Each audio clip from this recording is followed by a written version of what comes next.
1. A bit about myself. I'm a spiritual person who believes in God and Jesus, but yet doesn't argue with facts and discoveries of modern-day science. I believe religion in the form that I know gives people hope and a moral backbone to do what they think is right. This isn't a story about religion or beliefs, but just simply what has happened in my 100-year-old home that I purchased in early 2015. I felt the need to give my beliefs first before I get to the small events that have happened. I feel that there is a need of some backstory to bring rounding to what has been going on in my mind recently. I've never had any profound paranormal experience and usually push the thought out of my head. I do enjoy paranormal shows, documentaries, etc., and find the overall genre interesting. I love to learn about history, so maybe that is why. I have this thing when I'm driving on a road and see the remains of a barn's foundation or a run-down house, and I wonder to myself, what was it like when that building was built or in its prime? Stuff like that. My entire life I have had a history of mild sleepwalking. Sleep-talking as well, which has usually made for a comical story the next morning for my girlfriend. Where nothing overly dramatic has happened, and I usually come to at some point and get back to bed. First recollection comes from when I was a preteen, maybe 11 or 12, when my family lived out in the country. I got up in the early morning hours and dressed, then sat in my dad's recliner. My mom woke up. She also gets up at weird hours in the night to grab a snack or a glass of milk, something I inherited from her, and saw me sitting there and asked me, "What are you doing?" I replied, "Getting ready for school." It was still dark out, and I want to say something like 4 a.m.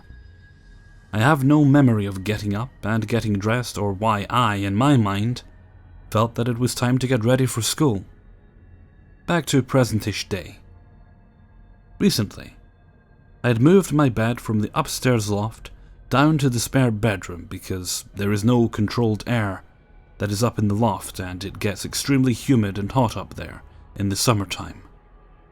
Nice and cold in the wintertime, which makes for good sleeping.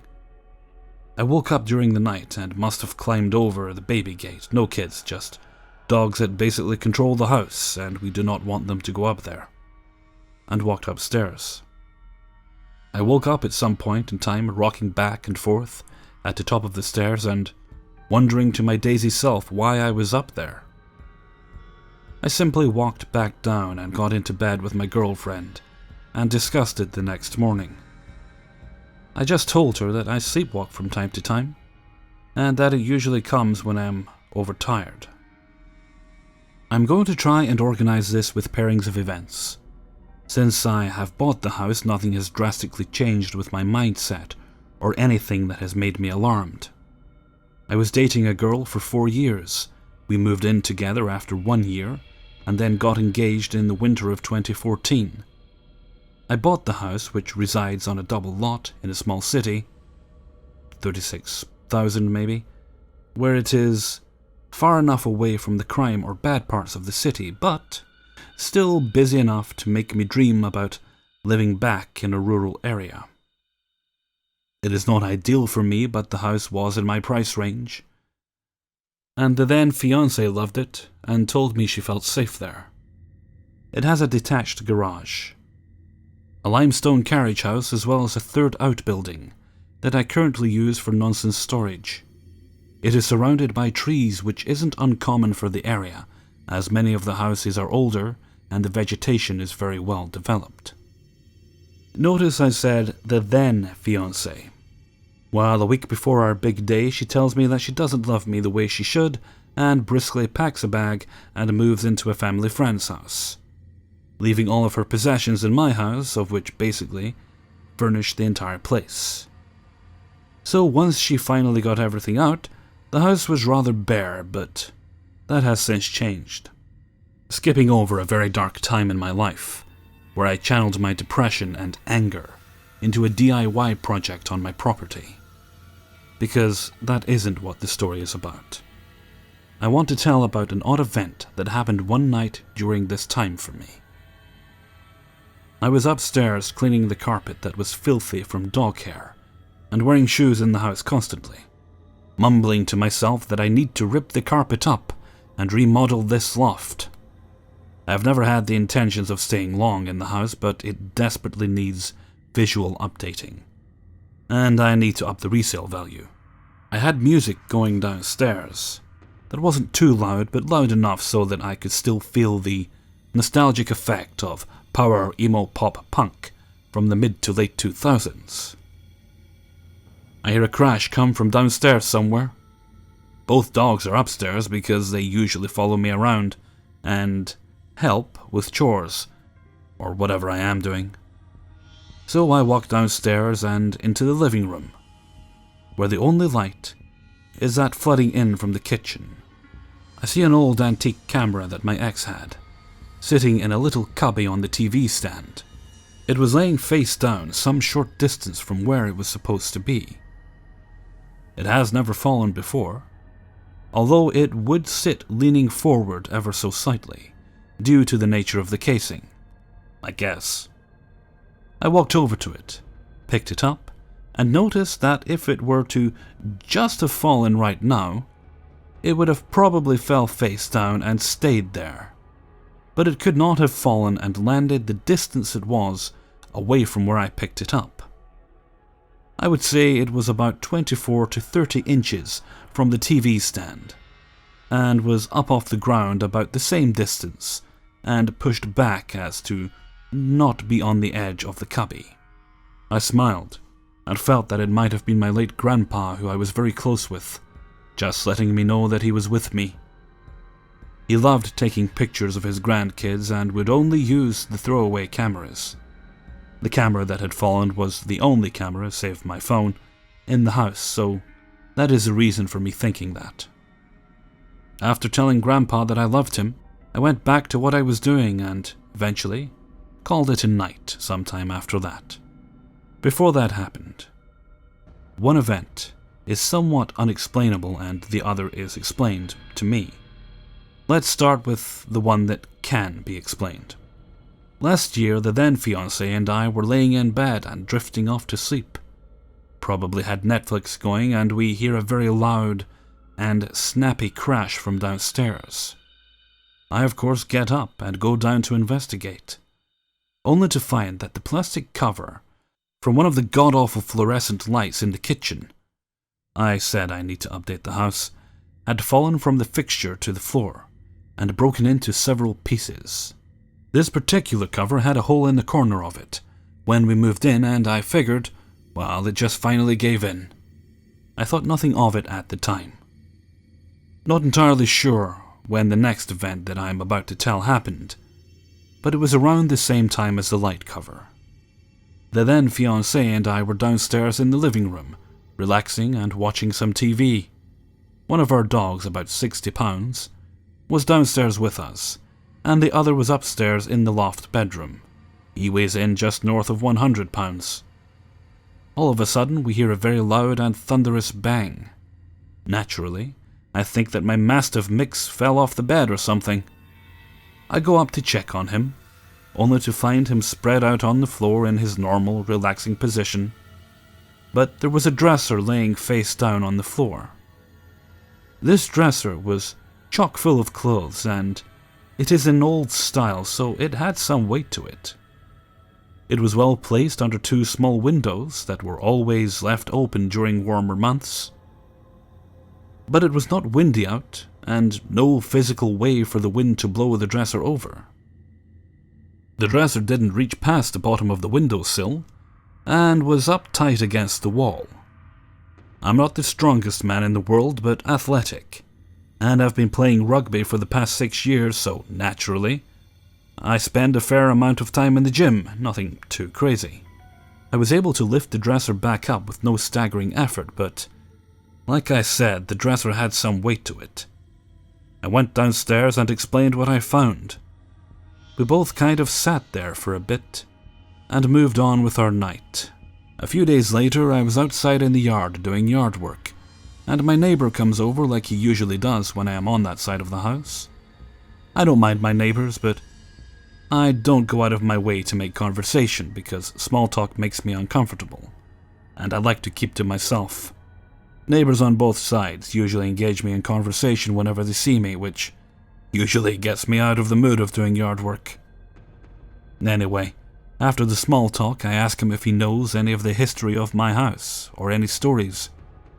He and his family have lived in the house he is in since he was a kid, and it was owned by his grandparents, so I figured I could get a history lesson. He originally said not that he knows of, and I tell him about the dresser.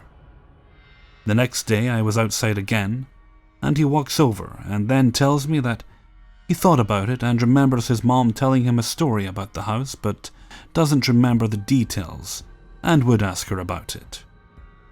I have never heard any story from him since and shrugged it off. And an over-exaggerated reach, you know how it is. Since the breakup, I randomly met a beautiful southern girl living in the same city as me, and we hit it off. I wasn't expecting a relationship or looking for one, but it happened, and it has led me back to regular church visits and digging deeper into my beliefs as well as happiness.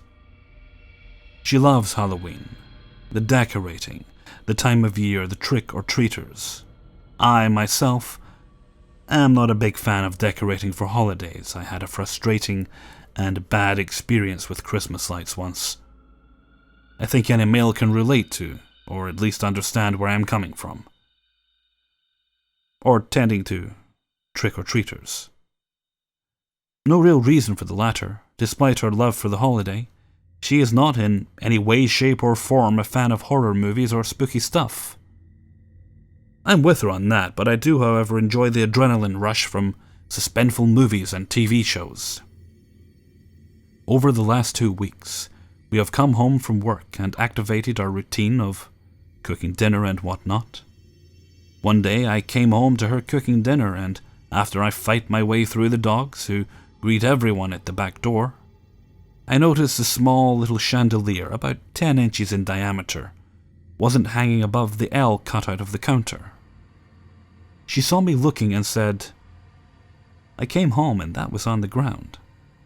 "Huh, that's weird," I reply, and look it over and see that the hook it was hanging from had evidently snapped. No real concern, as I didn't put the hook there, and who knows how long it's been there. I am assuming that it is just old and had enough. A few days later, I come home for lunch from work, and let the dogs out to investigate the recent happenings and movements of the squirrels. I walk through the kitchen and into the dining room, no wall separating, pretty open layout. One of the ceiling fan's blades was laying on the ground, as if it fell straight down and didn't hit anything or bounce around. Odd thing is, the fan is slightly off-center, throwing my OCD in a constant frenzy from the table, and the blade that fell was what appeared to be positioned over the table, though I picked it up and looked at the bracket that the blade is attached to. It looked like it just broke off and fell. I thought it strange that it randomly fell and set it aside and got ready for dinner. The girlfriend came home and noticed it right away. Asked me about it, so I told her that it apparently fell and we will have to get a new one. What rounded this all out for me and brought out a few memories from my past back to the front of my mind was when we had a conversation the other night while I was watching American Horror Story. I liked the first season and didn't watch it until the Freak Show season, then thought I would give this one a try. I sat down to watch the week's prior episode, then the current week's as well. She came in from the bedroom and sat down courageously to watch it with me. After a quick recap of the first episode, and what has happened so far in the one I was watching, she seemed interested enough to continue. During one commercial break, she mentioned something to me that I do not remember, and then started the conversation about the house and what creeps her out about it. She said that she won't go near the carriage house in the back because it's creepy. I explained that it probably seems that way because there is a ton of overgrowth around it, and that I will be clearing up the landscaping around it next summer. She says, no, I get a really weird vibe from it, so I don't go near the basement too. I have a hard time going down there at nighttime. She didn't particularly like my response of, you could turn on the light, but that is neither here nor there. As the show went on and drowsiness set in for both of us, we eventually went to bed, and that was that. The next morning I get up to go to the gym and then to work, where I started to randomly think about the conversation, and all the events that I felt stood out as odd or interesting came back to me. I figured I would share. 2. So I have a ton of paranormal experiences in my life, and the only reason I have narrowed them all down to being paranormal is that there literally has been no other explanation. This being one of the most inexplicable scenarios I have ever had the chance to encounter. This happened when I was still in high school, about 8 years ago, and I was sleeping over at my friend's house. Mind you, this was almost ritualistic to me at this point, seeing as my best friend, at the time, and I had been having sleepovers at her house almost every single weekend. So what happened that night was not because I was in a strange environment, or because I was uncomfortable and edgy. Anyways, we were having our typical teenage girl sleepover, ransacking all the snacks in the pantry, watching terrible scary movies until 2 in the morning, etc. Horror movies were all that we watched, so don't try to say it was because I was spooked. It was a norm for us. My friend had a double-sized bed, so it was pretty cramped to sleep in together, but we made it work. Anyways, I have to explain the layout of this room for a second so you will understand that it couldn't have been anyone or anything in or out of the room when this happened. My friend was laying right by the wall. I was the one who was closest to the TV, which was off, the laptop and the radio, which were both off as well, and nothing in the room was on, other than my charging cell phone. No one in the house was up at the time, and we were the only ones in the room. Well, my friend had been asleep for about a half hour, give or take, and I had just started to fall asleep myself. My eyes were closed, and I was just on the edge of being fully asleep, when someone right next to me, not my friend, because this was on the side of the bed closest to the door, she was on the opposite side, began to talk. It seriously sounded like someone was leaning down and talking into my right ear. Not quietly, not loudly, just a normal, conversational tone. But here is the thing, I could not understand a single thing she was saying. It was a female voice, but it was straight gibberish. I did not recognize any particular language, accent, or anything. It was just garbled noises. As soon as it started, I completely froze, my eyes snapping open in the dark. The talking lasted for a good 10 to 15 seconds as it pulled me out of my sleep. My first reaction was to calm down, and that maybe I was dreaming or something. But what stopped my heart right then and there was my friend, who, may I remind you, had been asleep for quite a while at this point, suddenly sat up in bed right next to me, rubbing her eyes and saying sleepily, "Did you hear a girl talking just now?" Laid back down and fell right back asleep. Can I just say that I was left utterly speechless and couldn't sleep for so long that I ended up getting up hours later and just going home out of sheer terror. See, it wasn't that the voice felt threatening. It really did sound like some random girl trying to have a pleasant conversation. But I have never had an experience like that before or ever since, and to this day I cannot explain why or how it happened. Any ideas or thoughts? Has anything like this ever happened to anyone before? 3. Okay, so some background on my dad, family.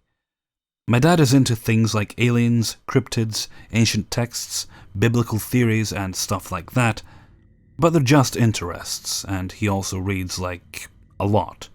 so I don't know if maybe he has some influence over these happenings or not.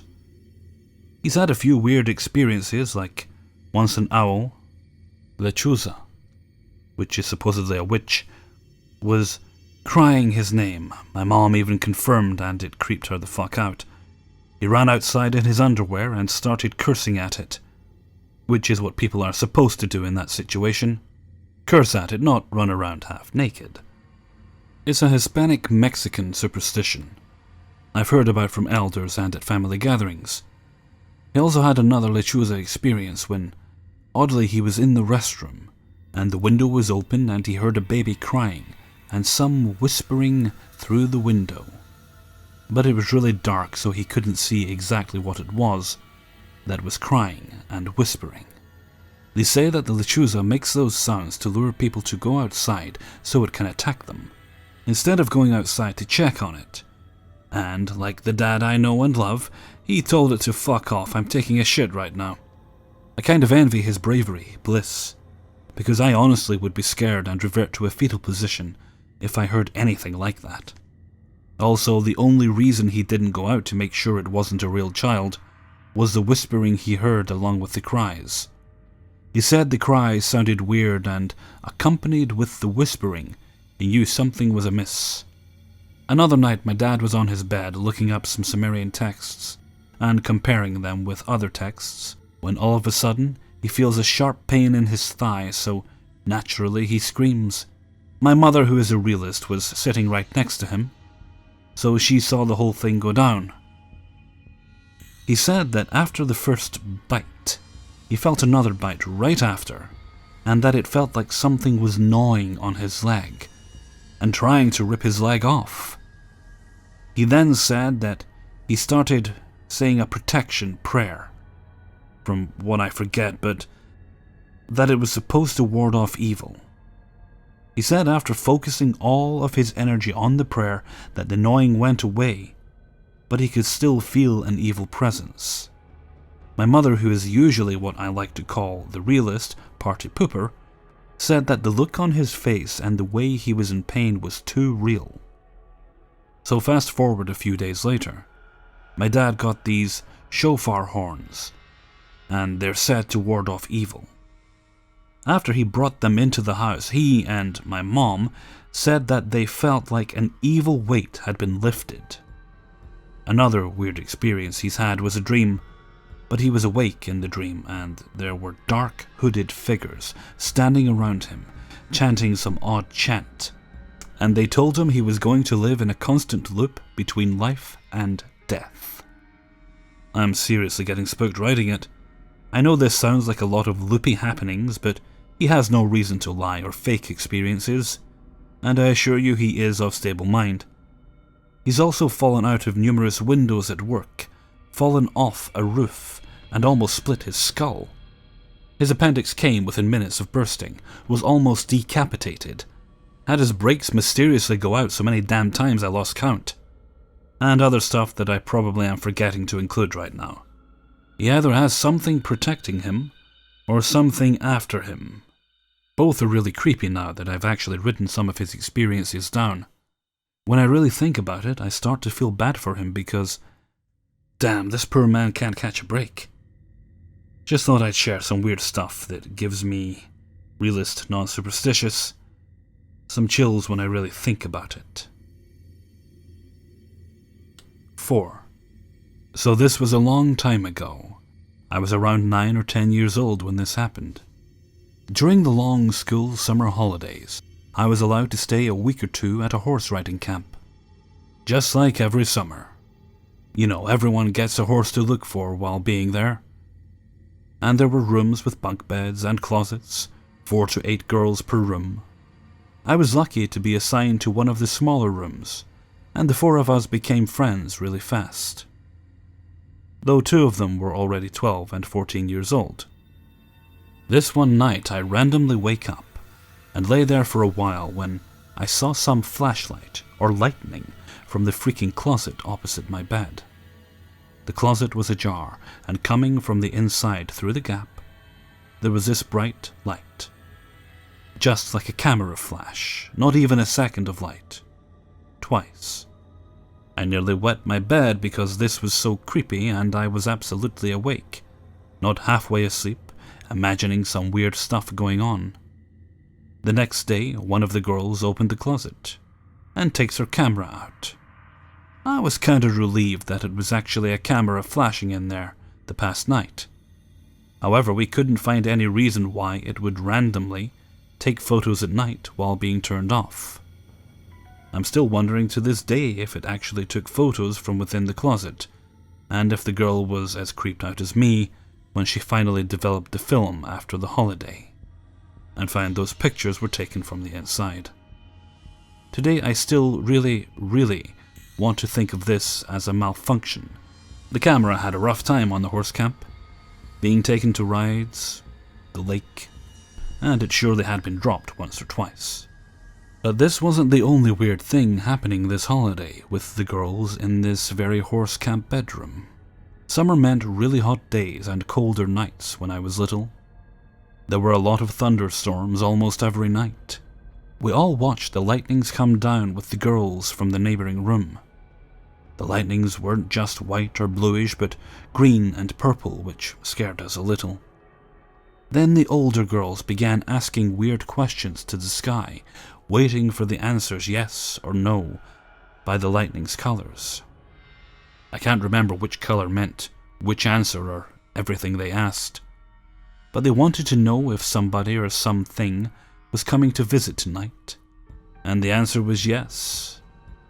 The game was over when the smaller girls and me became too scared, and the camp employees came in looking for the daily evening and goodnight check. So we all went to sleep sooner or later. That night I woke up since somebody turned on the lights in our room, and when I sat up, all of the girls from the neighboring room, and the woman who was the camp leader, stood in our room looking so worried and scared. Man, my heart skipped a couple of beats, even though I didn't know what was going on so far. The other room's girls then claimed that I came into their room a couple of minutes ago, moved like a robot, and took one of their blankets away, and, holy crap, this very blanket was in my bed. I was tucked in it, like, in. So tucked up that it simply wasn't possible that they were kidding or joking and just put the blanket in my bed or something. They said I probably was sleepwalking and very scary. I actually came to believe I did sleepwalk to their room and took the bedding. The creepy part of this was, in my whole life, neither before that incident or after, I never ever sleepwalked. It scared us all, and we talked a lot about it the next day, when it was all sunny and nice outside again. The story had spread, and a lot of the girls in the camp were scared. None of us will ever get to know what was really going on that night, but maybe something did visit us. I just know that sleepwalking isn't me. 5. When I was about 5 years old, my parents purchased their first house. It was located about an hour from Los Angeles, at the edge of Ventura County in California. I describe the area as a suburban paradise, but it wasn't always paradise living there. There were a few events that stood out to me over the years. I can't say for sure when these happened. Up until recently I tried to forget about all this, but I can't. So here it is. The first event I can remember. I remember specifically it was Christmas Eve.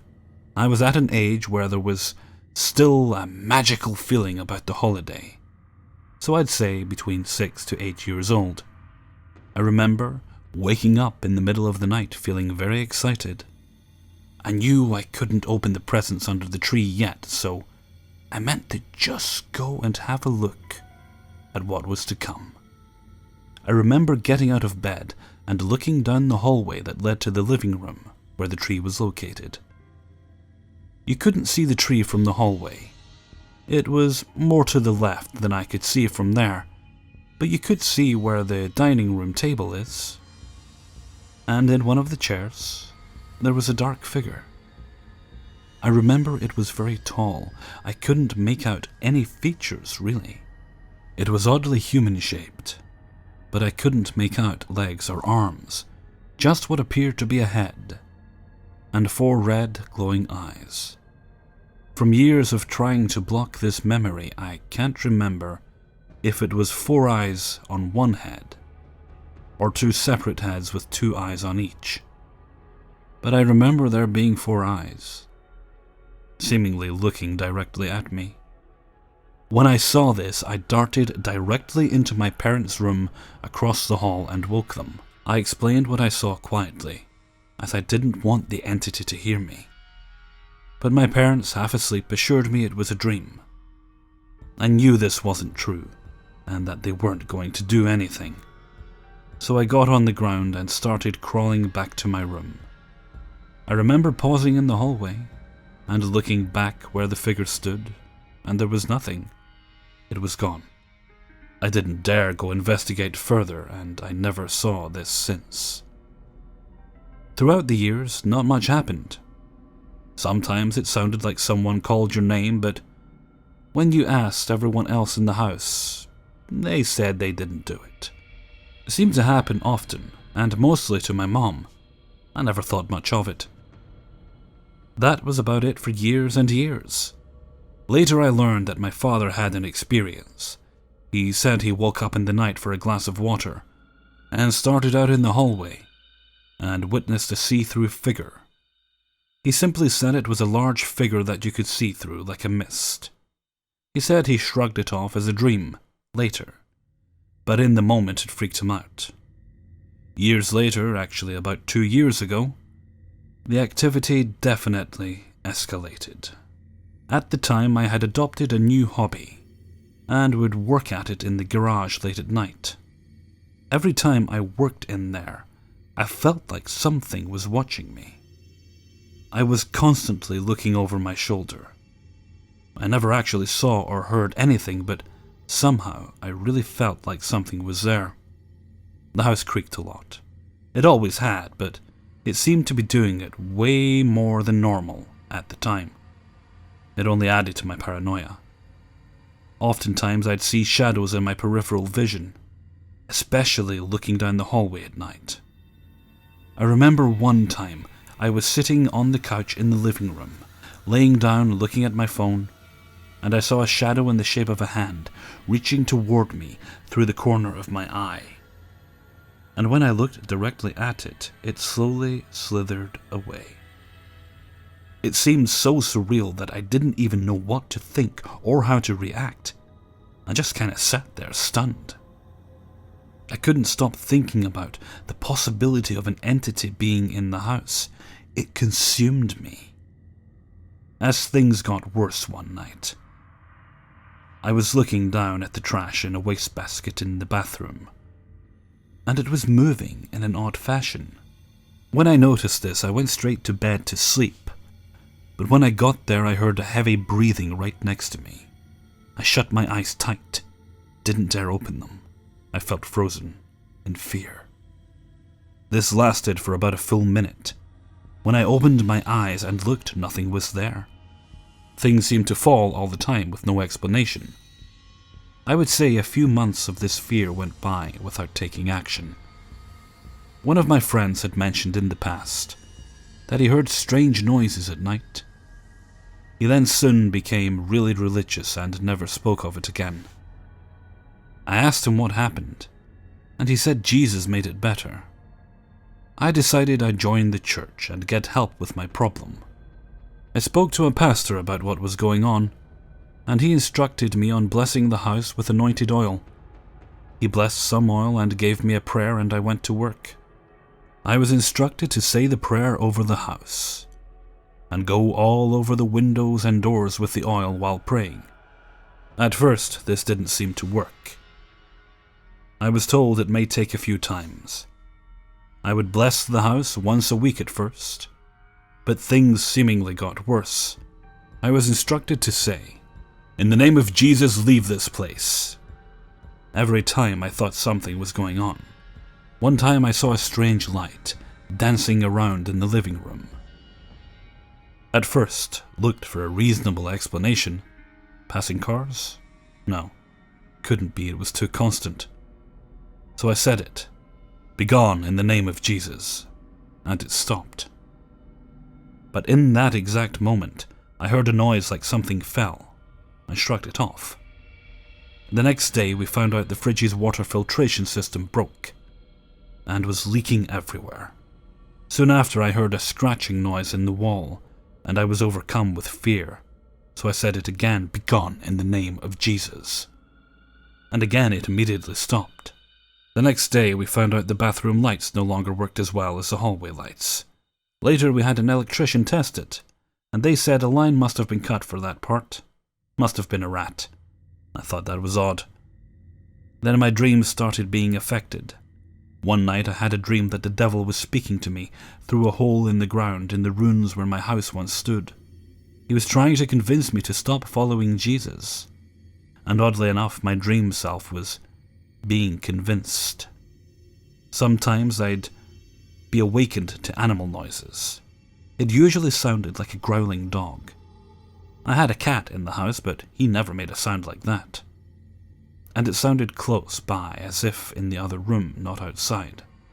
My mother told me one night she was half asleep and opened her eyes to see a large, dark figure. The next day she asked me if I went into her room. She thought it was me, it wasn't. She said the more she looked at it, the more it faded, and eventually you couldn't see it. Another night I was awoken to a very, very loud screeching. This time it was too loud for me to ignore. I rushed out of bed to investigate. Of course, there was nothing. I woke everyone up and asked if they heard it. Of course, no. But as far as reasonable explanations go for that one, I remember seeing multiple owls in the backyard when I took out the trash earlier that night, and it did sound like an owl screech. It was just unreasonably loud. The last time I remember anything strange is I was having a haunted house dream, and in the dream there was activity, and once more I said it, "Begone in the name of Jesus," and the dream ended, and I woke up to hear a strange whimpering noise, like a whimpering dog. Again, something I doubt my cat could do. After that, I blessed the house every day for a while, and eventually my fear faded. And there was never anything again, suggesting that anything was out of the ordinary. Flash forward a few years and nothing happened. But I was looking through my Facebook archived messages. There was a bunch of messages I received I never saw somehow. Most interestingly, there was a guy who messaged me claiming he used to live in that house. I thought that was really odd at first. How could he know I lived there? Well, I googled my address and my family's names came up. That settled that. So I responded to him. In his original message, he was asking if I noticed anything about the house, or if it was all his crazy family. This message was sitting in my inbox for years, it seemed. I thought if I responded now, there's no way I'd get a response. I did. He basically confirmed my suspicion. He said that his family was the first family in that house after it was built, and there was strange activity even back then. He told me his brother once saw a woman in the closet. Sometimes they'd hear talking with no explanation. And it wasn't just them. Apparently neighbors had stories too. It is a town with Native American history. My only explanation at this point is that when they were building, they didn't realize something must have been nearby. There's a park nearby that's rumored to be haunted too. Hey everyone, Hellfreezer here, and thank you very much for listening to 5 True Paranormal Stories, episode 19. Well, next week I will put up the Halloween video.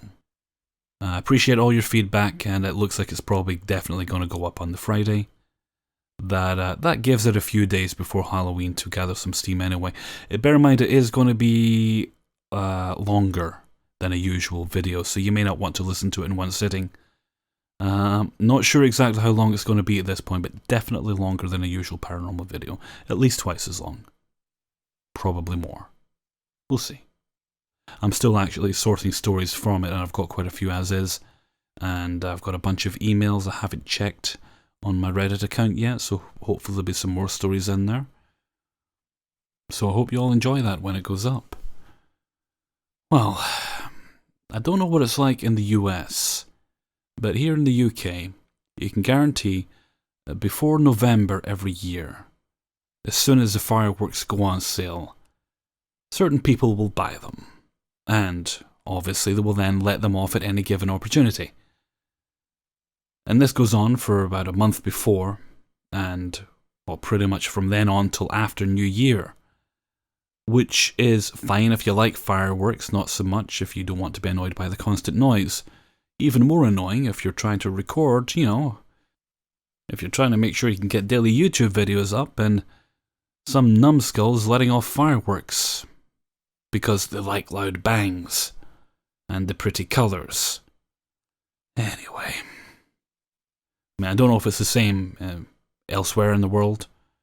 I know America has a big fireworks holiday, 4th of July, so I don't know if it's similar there, or if they're just available year-round, or elsewhere in the world. I mean, there certainly are many occasions to celebrate with fireworks. Just in the UK, oof, they go overboard. November 5th is the day we celebrate. Some people let them off at New Year, and really it should just be those days. Grumble, grumble, grumble. And with that, I think I'm going to leave you for now. So until next time, thank you very much for listening, and take very good care of yourselves.